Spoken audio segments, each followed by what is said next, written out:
Nearly 70 years later, the Rio Bravo cast reveals shocking fates behind the fame, where legends rose vanished, and only one remains today. But what really became of them after Hollywood's lights faded? Ricky Nelson was born on May 8, 1940. In Rio Bravo, he played Colorado Ryan, the young gunman who enters a town already under pressure but never appears shaken by it. From his first appearance, casually spinning a rifle with effortless control, he represents something rare in classic Western's confidence, without visible scars. Colorado Ryan is not written as a man shaped by trauma, but as someone who trusts instinct more than experience. That makes him stand apart in a world dominated by older, weathered characters like John Wayne and Dean Martin. At just 19 years old, Nelson was already a national teen idol in music and television. But Rio Bravo forced him into a different cinematic space, one where presence mattered more than popularity. His role is quiet but intentional. He doesn't dominate scenes, he balances them. Against hardened lawmen and broken men, Colorado feels like the next generation of the West, still unshaped by failure.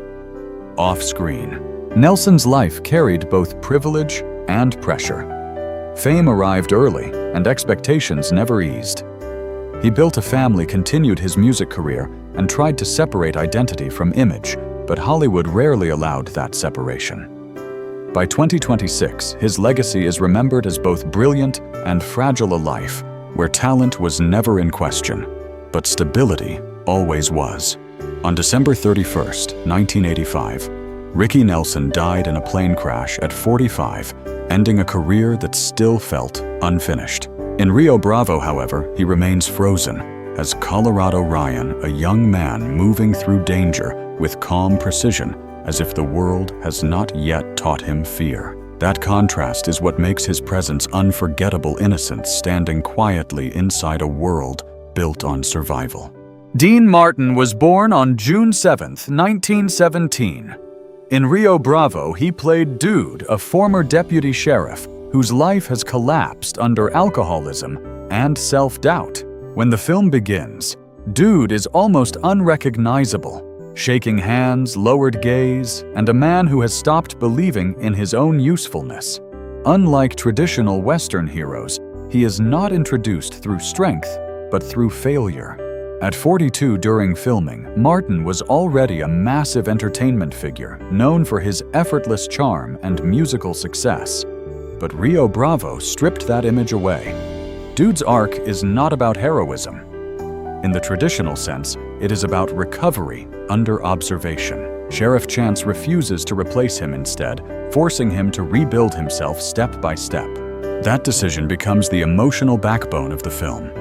Every small action matters: holding a gun steady, standing without support, speaking without hesitation. Dean Martin plays these moments with restraint rather than dramatics, making the transformation feel earned rather than written. Dude becomes proof that dignity can be rebuilt, but only through patience and repetition. Outside the film, Martin lived a life divided between public ease and private complexity. The image of the smooth entertainer never fully matched the weight of personal struggles, family challenges, and long-term habits that followed him quietly. By 2026, his performance in Rio Bravo is often revisited as one of his most honest. He passed away on December 25, 1995, at 78. But in Rio Bravo, Dean Martin is not remembered for decline. He is remembered for rebuilding. Dude is the man who was broken, then slowly made whole again, not through victory, but through persistence. Ward Bond was born on April 9, 1903. In Rio Bravo, he plays Pat Wheeler, a powerful cattleman, whose presence represents the outside world pressing against Sheriff Chance's isolated stand. Wheeler is not a lawman, but he carries authority through wealth, experience, and a firm sense of moral certainty. At 56 years old during filming, Bond brought decades of Western experience to the role, shaped largely by his long collaborations with John Ford, where he became one of the most recognizable supporting actors of classic American cinema. In the film, Pat Wheeler functions as a stabilizing force rather than an active combatant in the central conflict. His scenes are defined by calm confidence and practical judgment. He does not need to dominate the narrative. Instead, he reinforces it.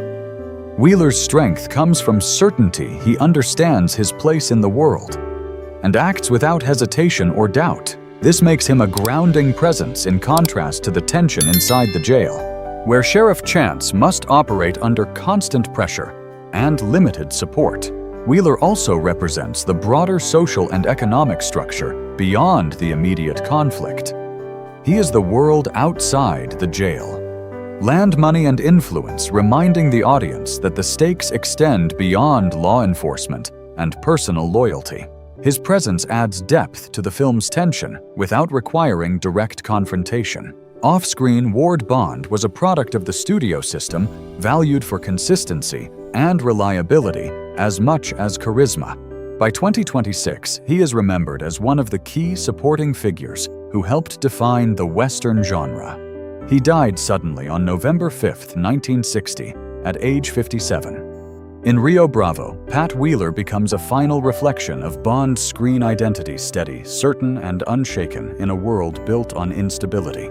Walter Brennan was born on July 25, 1894. In Rio Bravo, he portrays Stumpy, the elderly jail assistant whose stubborn loyalty provides both comic relief and emotional grounding within the story's confined setting. Stumpy is not refined, adaptable, or easy to work with. He argues, resists instructions, and often complicates situations, yet he remains unwavering in one essential commitment. He will not abandon his post under any circumstances.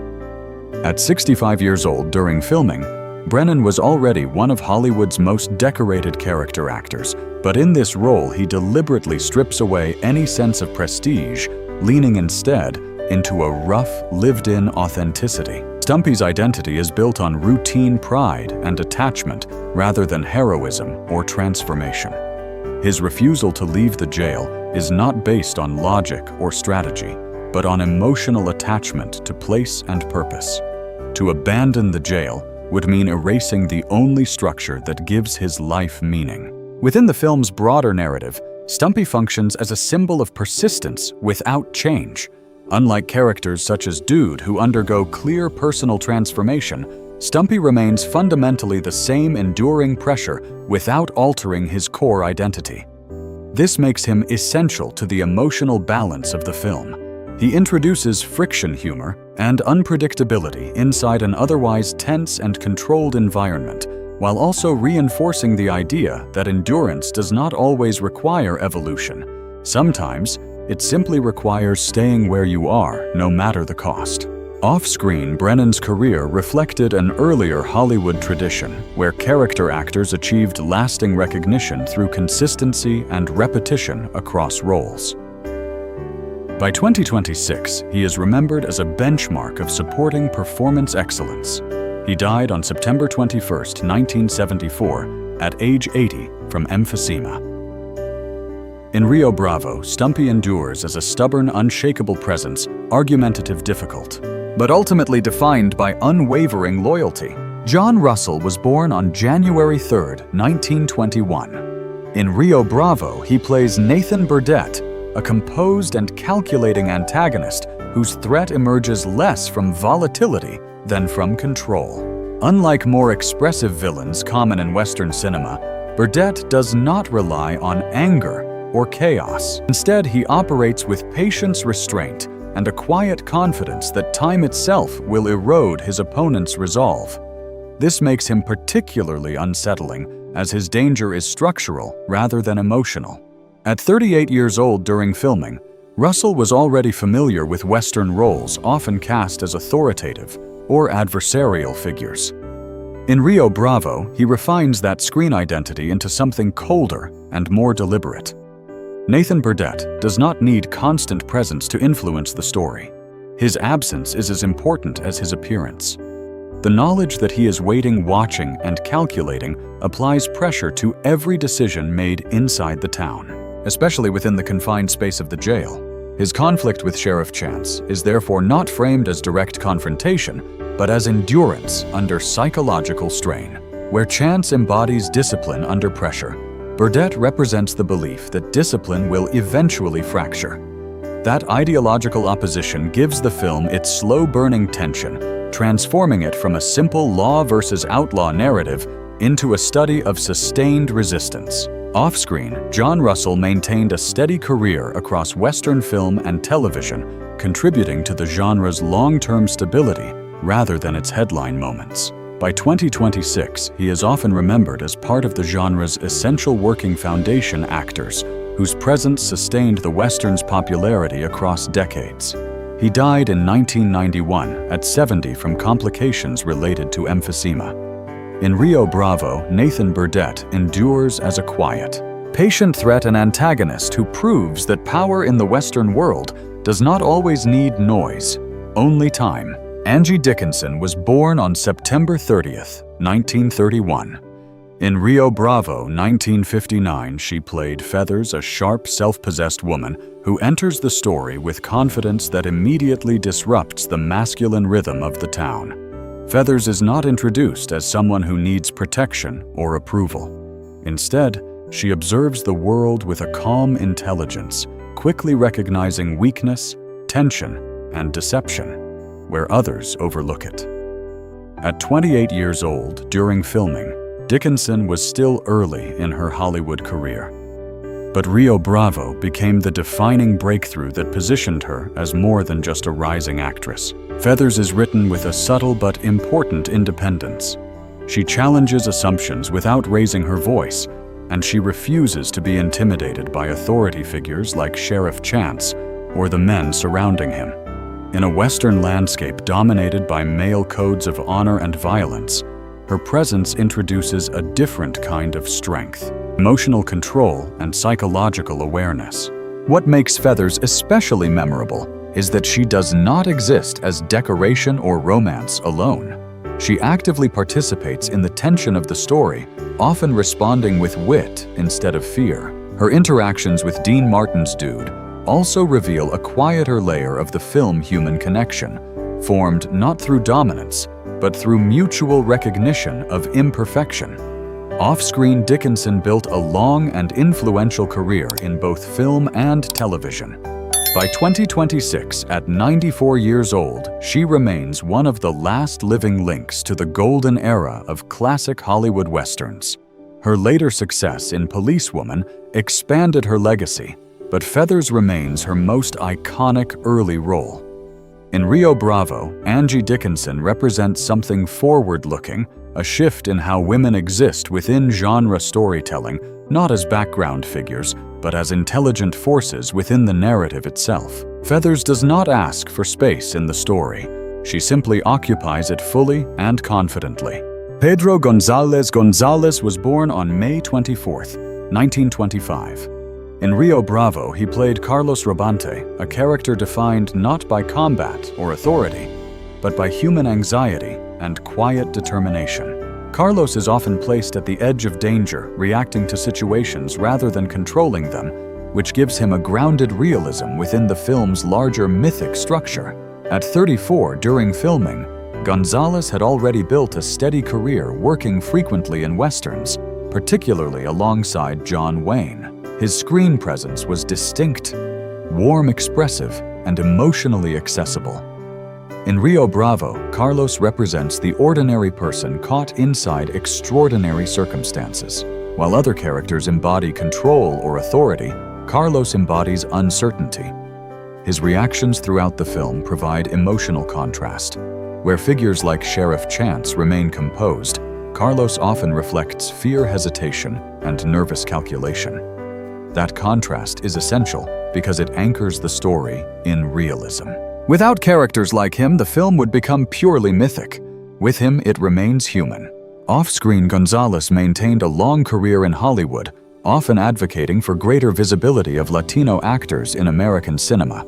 By 2026, his legacy is increasingly recognized as part of early representation efforts in mainstream Western storytelling.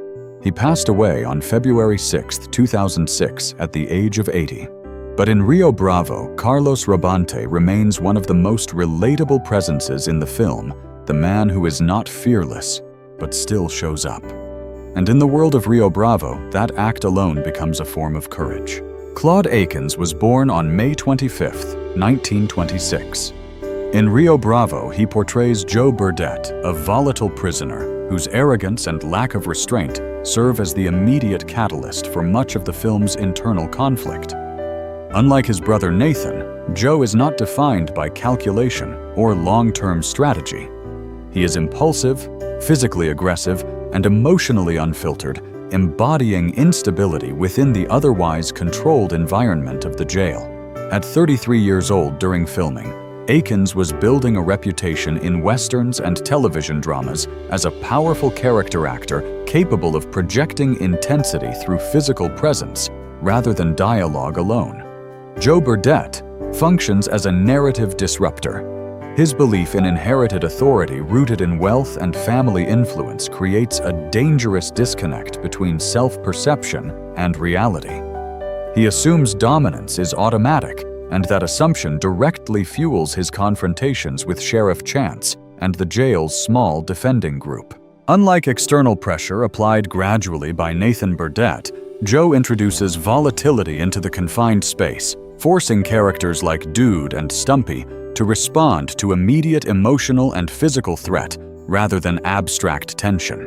This makes Joe essential to the film's layered structure of conflict. He represents chaos without discipline, a form of power that is loud but unstable. His presence exposes how fragile control can become when arrogance replaces judgment. Off-screen, Claude Akins developed a long career across film and television, often cast as tough working-class figures, defined by strength and directness. By 2026, he is remembered as one of the most dependable supporting actors of his era. He died on January 27, 1994, at 67 from stomach cancer. In Rio Bravo, Joe Burdett remains a concentrated symbol of uncontrolled entitlement. Dangerous not because he is strategic, but because he is not. Estellita Rodriguez was born on July 2, 1928. In Rio Bravo, 1959, she played Consuelo Robante, a character who brings quiet elegance and emotional grounding into a world dominated by tension, authority, and masculine pride.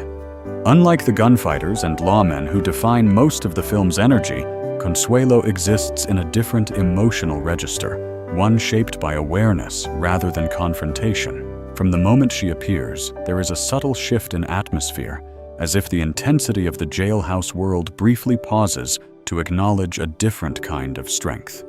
At 31 years old during filming, Rodriguez had already built a career in Hollywood musicals and westerns, often navigating roles that required charm, warmth, and expressive presence. In Rio Bravo, however, her performance is more restrained. Consuelo does not try to dominate scenes. Instead, she influences them through composure and dignity. She becomes a reminder that even in a story built around conflict and law enforcement, human connection still exists in quieter forms. Her presence also adds emotional contrast to the rigid codes of behavior displayed by characters like Sheriff Chance and his deputies.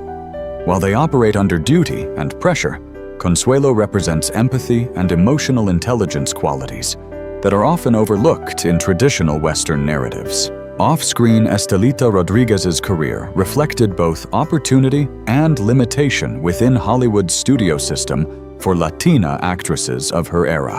By 1966, she passed away at just 38 due to complications from influenza, cutting short a life and career that still held potential. In Rio Bravo, however, she remains memorable not through force, but through presence.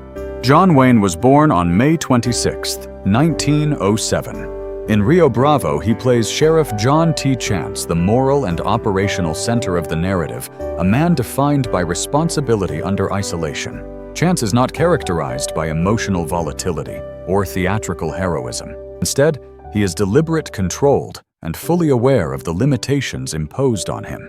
At 52 during filming, Wayne was already an established icon of the Western genre, yet this role emphasizes restraint over dominance, grounding his presence in persistence rather than spectacle.